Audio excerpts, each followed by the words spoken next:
Good morning everyone and welcome to my channel Siza Estrella.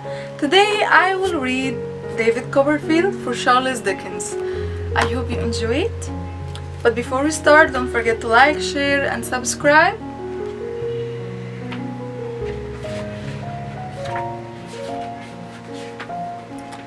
At my copy chapter 1 is like 5 pages, so it's not gonna take a long time reading it. Let's start. David Copperfield's childhood. I was born at Blunderstone in Suffolk in the east of England, and was given my poor father's name, David Copperfield. Sadly, he never saw me. He was much older than my mother when they married, and died 6 months before I was born. My father's death made my beautiful young mother very unhappy, and she knew she would find life extremely difficult with a new baby and no husband. The richest and most important person in our family was my father's aunt, Miss Betsy Trotwood. She had in fact been married once to a handsome young husband, but because he demanded money from her and sometimes beat her, she decided they should separate. He went abroad and soon news came of his death. Miss Trotwood bought a small house by the sea and lived there alone with only one servant.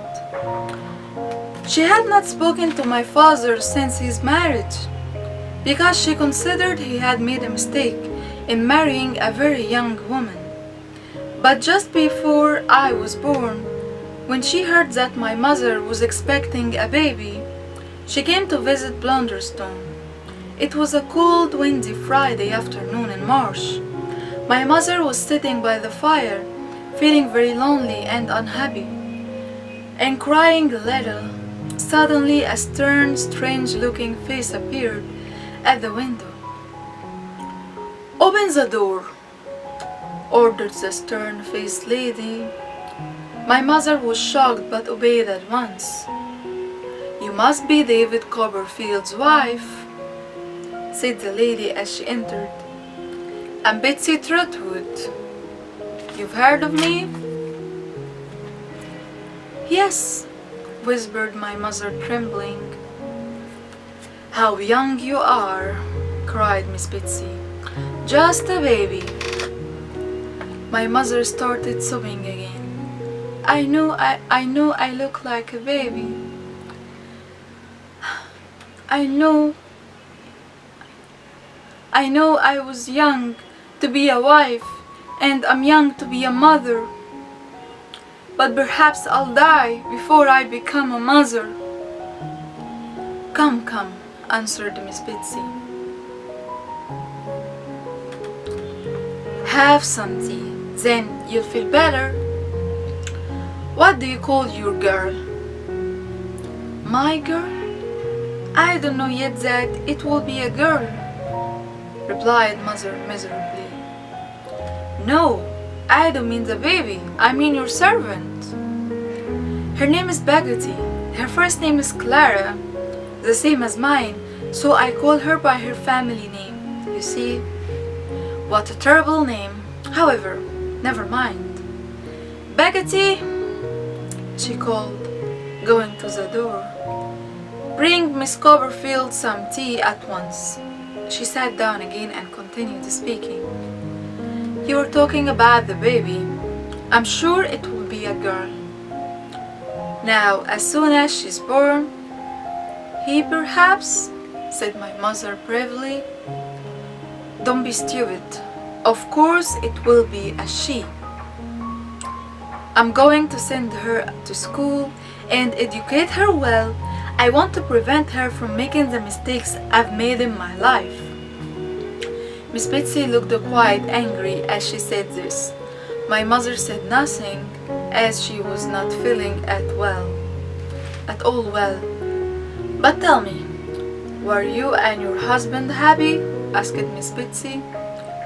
This made my poor mother feel worse than before. "I know I wasn't very sensible about money or cooking or things like that," she sobbed, "but we loved each other. and he was helping me to learn. And then he died. Oh, oh.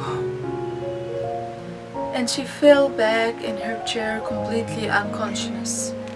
Peggotty, who came in just then with the tea, realized how serious the situation was and took my mother upstairs to bed. The doctor arrived soon afterward and stayed all evening to take care of his patient. At about midnight, he came downstairs to the sitting room where Miss Betsy was waiting impatiently.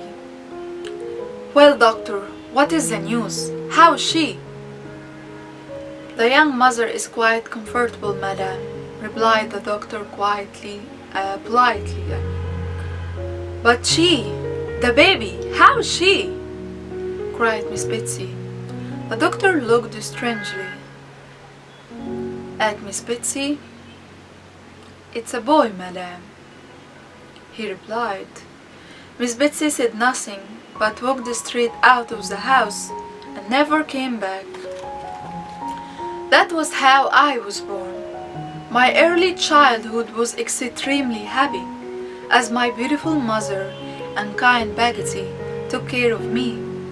But when I was about 8, a shadow passed over my happiness. My mother often went out walking in her best clothes with a gentleman called Mr. Murdstone. He had black hair, a big black mustache, and an unpleasant smile, and seemed to be very fond of my mother, but I knew that Peggotty did not like him.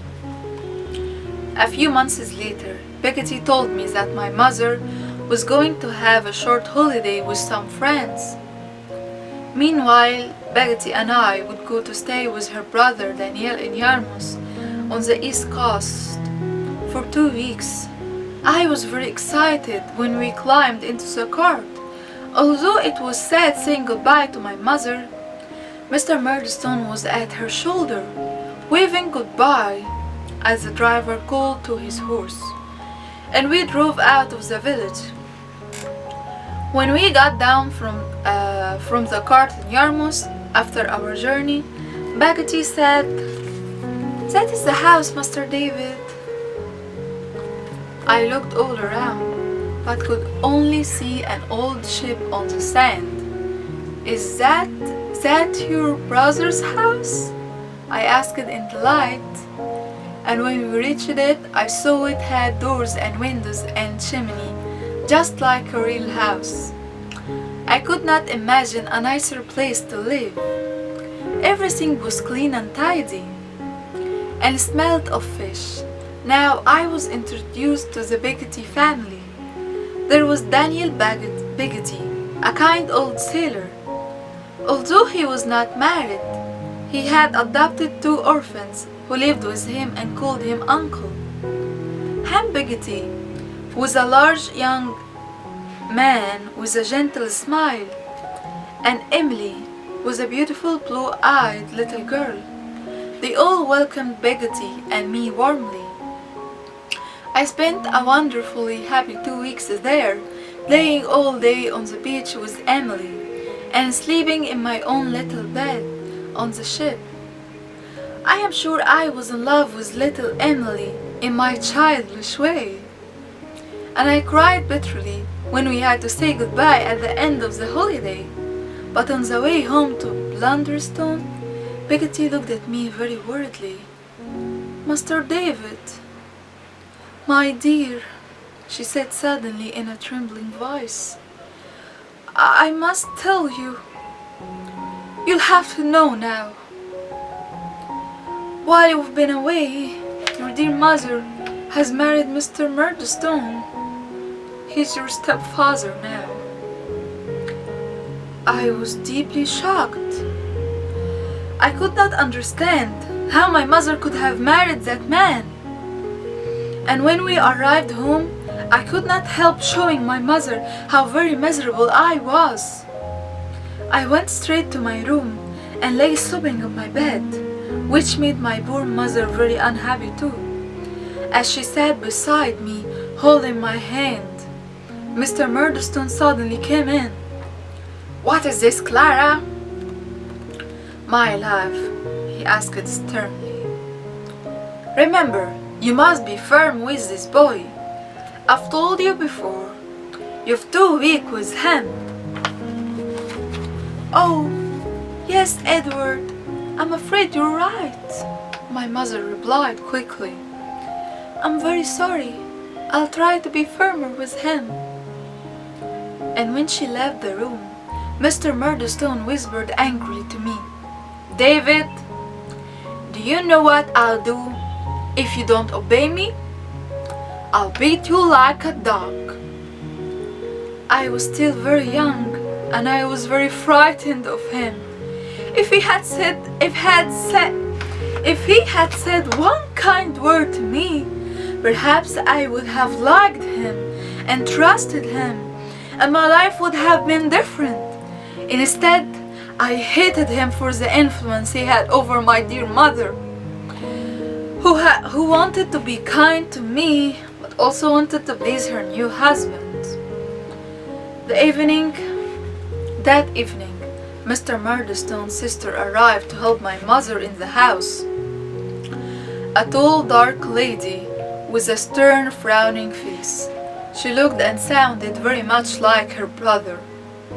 I thought she was planning to stay with us for a long time, and I was right. In fact, she intended to stay with us forever. She started work the next morning. Now, Clara, she said firmly to my mother at the breakfast, I am here to help you. You're much pretty and thoughtless to worry about the servants, the food, and so on. So just hand me your keys to all the cupboards and I'll take care of everything for you.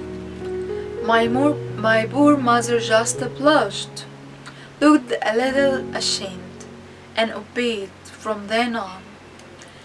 Miss Murdstone took complete control of the house, keeping the keys hanging from her waist as she hurried through the house, checking that everything was being done just as she wished. Okay, this is the end of chapter 1. Thank you for listening and watching. As I said before, don't forget to like, share, and subscribe, and to add a comment if you want me to read chapter 2. And again, thank you for listening. Goodbye.